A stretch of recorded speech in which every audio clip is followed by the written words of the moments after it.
Hello everyone, आइए जानते हैं शुगर के पेशेंट में बेहोशी क्यों आती है।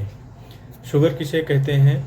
सभी व्यक्ति के ब्लड में शुगर होता है, लेकिन इसका एक औसत मानक होता है और यदि इससे जब ऊपर चले जाता है ब्लड में शुगर का लेवल तो उसे हाइपरग्लाइसीमिया कहते हैं।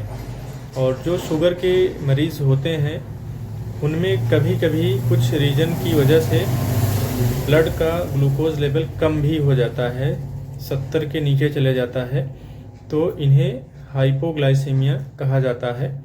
इसकी वजह से पेशेंट में बेहोशी के सिम्टम्स आने लगते हैं।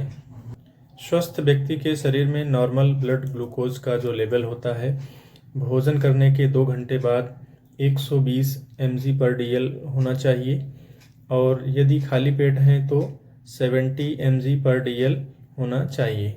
खाली पेट ब्लड शुगर का लेवल 70 से 80 के बीच में ही होना चाहिए। यदि 70 से नीचे चले जाता है तो व्यक्ति में कुछ सिम्टम्स आने लगते हैं, जिसकी वजह से परेशानी हो सकती है। लो ब्लड शुगर के सिम्टम्स अलग अलग पेशेंट में अलग अलग ग्लूकोज लेवल पर आ सकता है।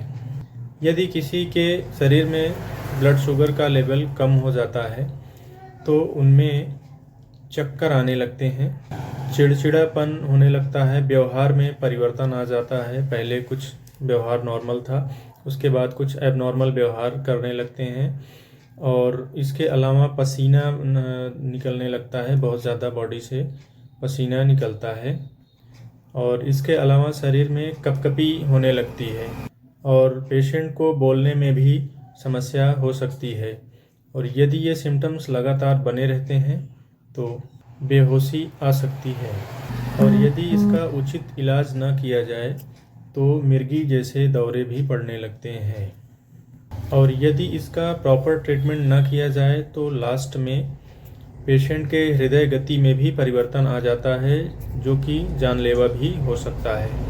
यदि पेशेंट निश्चित समय पर निश्चित मात्रा में भोजन या खाने की चीज़ें नहीं लेता है तो उसमें हाइपोग्लाइसीमिया के सिम्टम्स पैदा हो जाते हैं। यदि शुगर की दवा खाने के बाद भोजन ना किया जाए समय पर तो भी हाइपोग्लाइसीमिया हो जाता है, ब्लड का शुगर लेवल कम हो जाता है। यदि ये समस्या बार बार हो रही है तो कुछ और भी कारण होते हैं, उन पर भी विचार करना चाहिए। जैसे यदि कोई दारू पीता है तो उसकी वजह से भी हाइपोग्लाइसीमिया हो सकता है। और दूसरा रीज़न लीवर, यदि लीवर में कोई समस्या है, लीवर की कोई बीमारी है तो उसकी वजह से भी ब्लड ग्लूकोज लेवल कम हो सकता है, अर्थात शुगर बॉडी में कम हो सकता है। यदि कोई पेशेंट बेहोश हो जाता है तो उसका ब्लड शुगर लेवल आप ग्लूकोमीटर से चेक कर सकते हैं। वो रीडिंग आपको मालूम हो जाएगी कि इसका ब्लड ग्लूकोज लेवल कम हुआ है या नहीं। यदि पेशेंट का ब्लड ग्लूकोज लेवल कम हो जाता है तो उसे ग्लूकोज को पानी में घोल करके पिला देना चाहिए, जिससे वो ठीक हो जाता है। लेकिन यदि इससे भी नहीं ठीक होता है तो डॉक्टर उसे D25 या D10D5 की बॉटल्स उसे लगाते हैं, जिससे वो फिर से स्वस्थ हो जाता है। धन्यवाद।